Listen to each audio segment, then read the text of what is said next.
Gubernur Aceh Nova Iriansyah merupakan orang pertama disuntik vaksin Sinovac di Rumah Sakit Umum Daerah Zainal Abidin, Banda Aceh. Nova Iriansyah mengaku tidak merasa efek apapun setelah disuntik dosis vaksin. Kemudian vaksinisasi dosis vaksin juga dilakukan pada Panglima Kodam Iskandar Muda dan Wakapolda Aceh serta pejabat lainnya di lingkungan pemerintahan Aceh. Nova Iriansyah meminta masyarakat Aceh untuk tidak takut divaksin, karena semua sudah terjamin mulai dari uji klinis dan sertifikasi halal dari Majelis Ulama Indonesia. Menurut Nova, vaksin Sinovac tersebut sangat penting untuk penanggulangan virus corona atau COVID-19.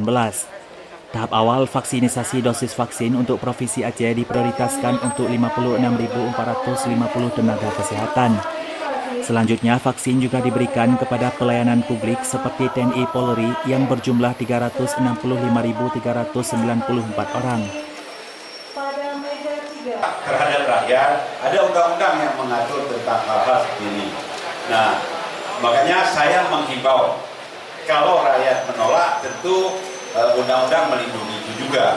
Nah, tapi dalam konteks COVID-19, karena wabah ini masif, kita tidak hanya berpedoman kepada undang-undang, kita harus juga berpedoman kepada agama.